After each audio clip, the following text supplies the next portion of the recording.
Good afternoon. Welcome to the Tuesday, December 12th, 2023 regularly scheduled City Commission meeting.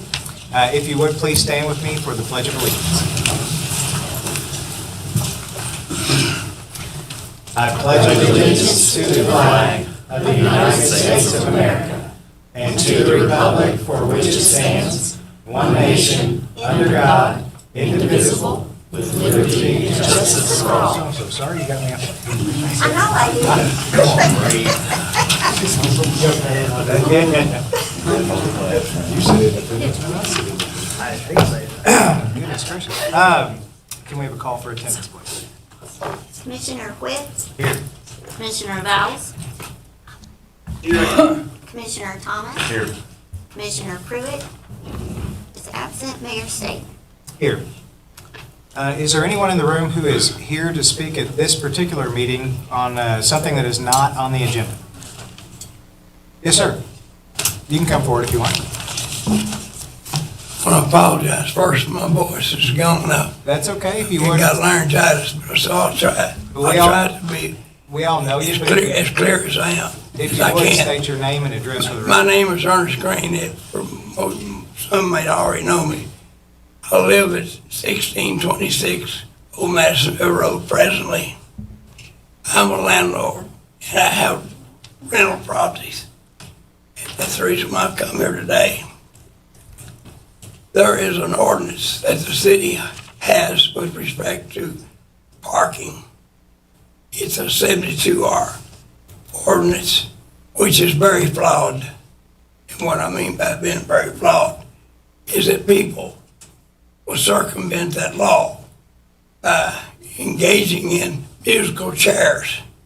So when they come out and mark a vehicle, they will move it or reverse it to evade the law. I have inherited a problem on a property that I own on Oak Street. My neighbor had the problem previously. He had no frontage to his property. He could not access his property because it was dominated by one resident over there in that area. And what I mean by dominated is that there's about 5 different vehicles. Maybe 2 of them are not operated on a regular basis. So what they do, they sit there day after day, hour after hour, and totally ties up the property to be able to be reasonably used for parking for the resident or the owner, even in my case, to be able to access my property. I believe that I have a reasonable right to have access to my property frontage. I have no other recourse because I cannot enter the property from the alleyway. Okay. The neighbor that had this issue, he installs 2 driveways. He's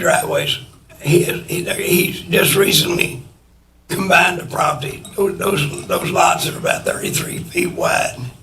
So he combined a property that he had purchased previously, and he put driveway in. Okay. He put driveway in, so I eliminated parking on the street. Then on the other side, because the people, again, was dominating his parking area, he puts another driveway on the other side, which I don't really necessarily have an issue with. But again, what it does, it limits the parking. Okay, to get to the heart of the situation. Now, it's come over on me. I have been trying to work on my property. I cannot even get in there with my truck and my trailer that I normally pull to be able to even work on the property.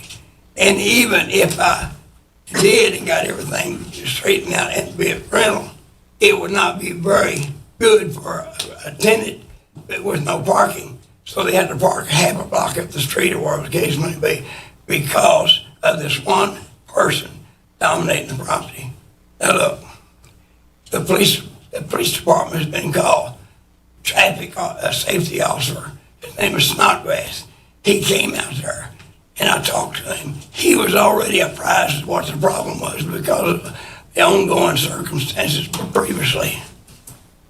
I hope my voice is clear enough that y'all try to understand me. We can, sir. Okay. So I'm here today.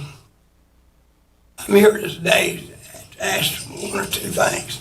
I don't necessarily expect any special privilege, but I would like for the city maybe to take some action to restrict parking and be reasonable about it. And I have a proposal in mind.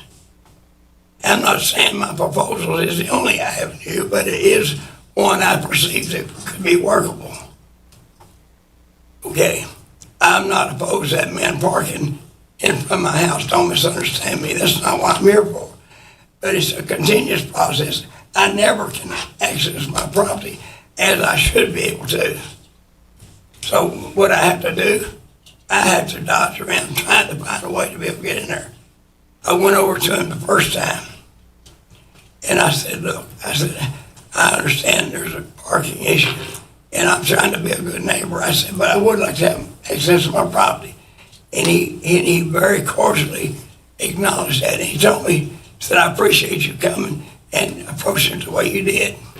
He said, no problem. So he moved the vehicle. 2 weeks later, it's just a wash. So I'm in and out trying to find a way to be able to access my property. Now I'm talking about the frontage there. I got 33 feet. So I went over again and I asked him to move. Would he care to move the vehicle so I could do that, to accommodate me again? I thought, since I'd already made that contact, there would not be a problem. Well, after a fiery exchange, I asked there was no solution.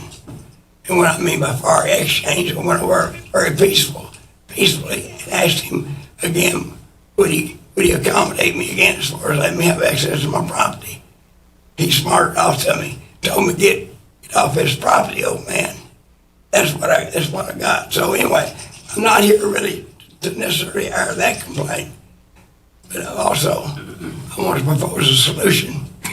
I asked the city. Now look, I think the city manager has some authority with respect to traffic regulations and parking, but in the absence of that, I would ask the city to consider enacting an ordinance that would restrict parking in all those areas for 1 hour. And what that will do will cause a change in traffic parking, make it available to a variety of people exposed to one. Now, I go one step further. I'm not trying to eliminate parking for anybody. So if anybody has a direct interest in a property, I think another rule should apply. They should be able to park there with, again, maybe a 72-hour violation, but a violation if it just continues to sit there. So I don't think nobody should be able to dominate.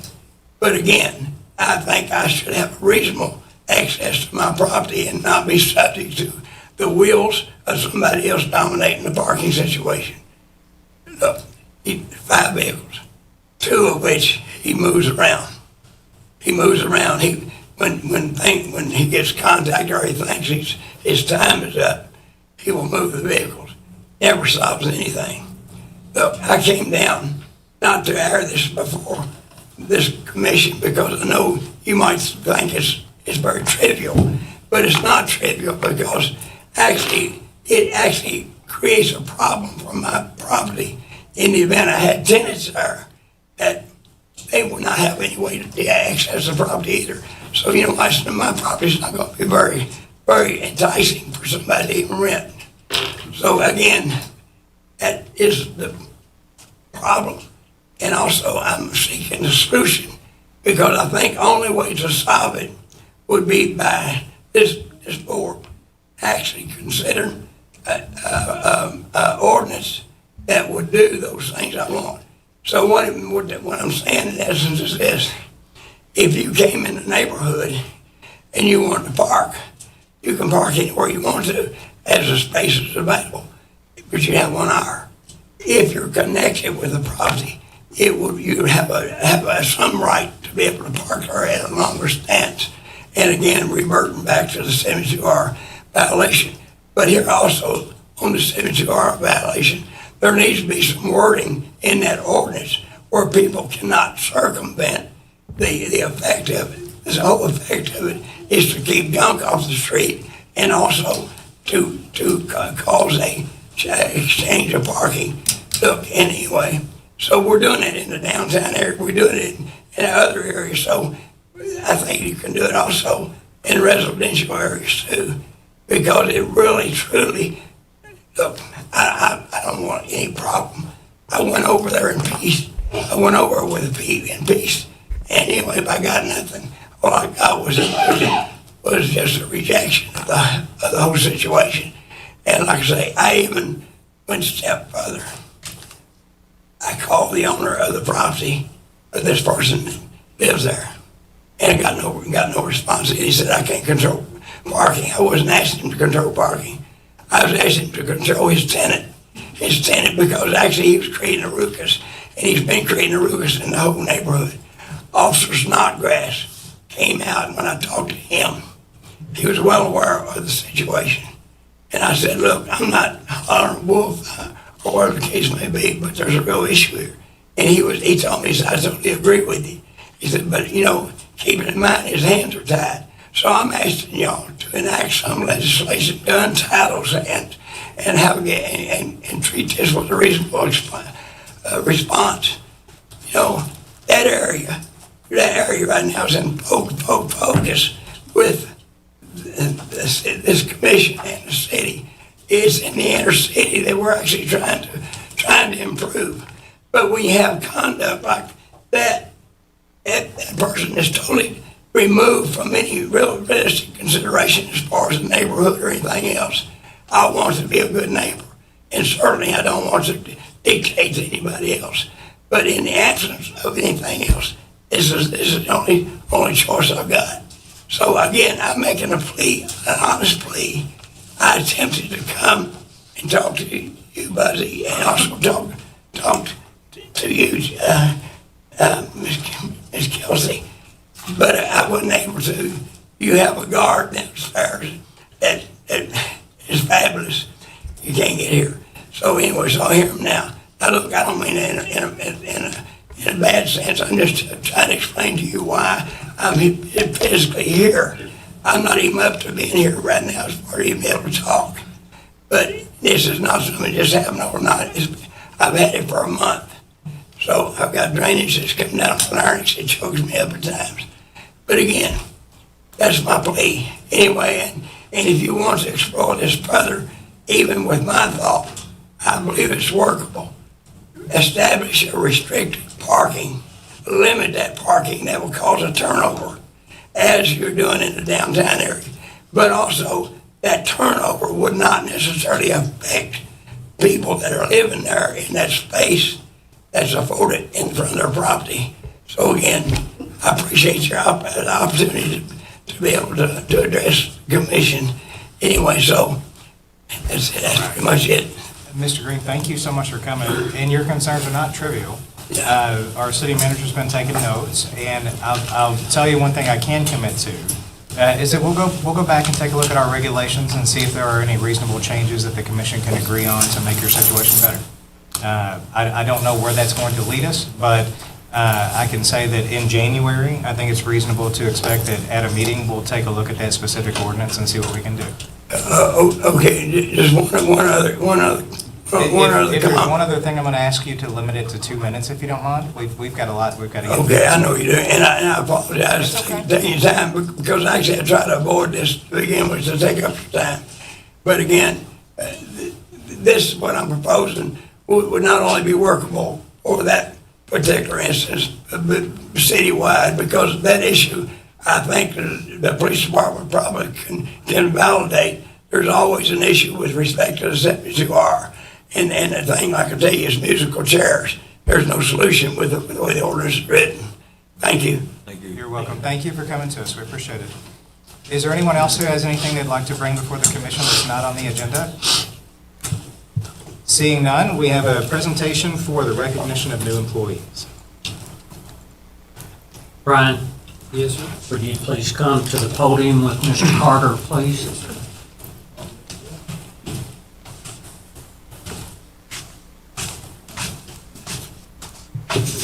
Can you, This is Denzel Carter. He works in sanitation department. He comes with some history. He has relatives that worked for us for almost 44 years in the past when he retired, so he's got a lot of years to live up to on that. So, he was just telling me that if he did that, he would be 96. He's a good fellow. All right, Mr. Carter, welcome to the city. Thank We started a few meetings ago having our new employees come to the commission, and we just wanted to have the opportunity to welcome you and thank you for coming to work to the city of Henderson. We hope that you find your employment very enjoyable. Is there anything you'd like to say? Just thank you for the chance. All right, thank you, sir. Mayor? Thank you. Yes, sir. one comment. If you follow in one of the shoes of your relative, will be extremely happy. And that means 22 years, if you'll give us that, how old will you be? Yeah. Will do. Welcome aboard. Thank you.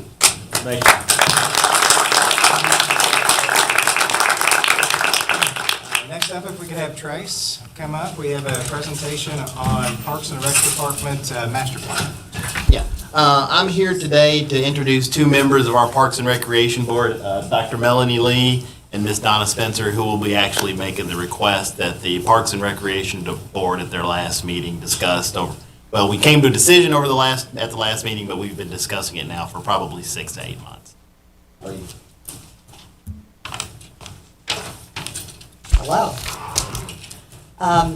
The Henderson Parks and Recreation Board is requesting that the Board of Commissioners request and retain a consultant to create the first ever Parks and Recreation Master Plan. The Henderson Parks and Recreation Board is Dr. Melanie Lee, Donna Spencer, Reverend Anthony Anguish, Trey Perkins, and Brenna Cottle. This plan will gather and interpret current parks and recreation data from a variety of sources, including stakeholders, park users, other community organizations, public surveys, and more. Once this data is gathered, it will be used to construct a 10-year plan providing suggested guidance for future park operations, construction, maintenance, funding, and planning. These plans will also provide current benchmark data, service area analysis, and citizen-generated input. Henderson has used similar plans to great benefit with the downtown area and the downtown vision plan. Other consultants created plans the city has used in the past include the feasibility study for downtown hotel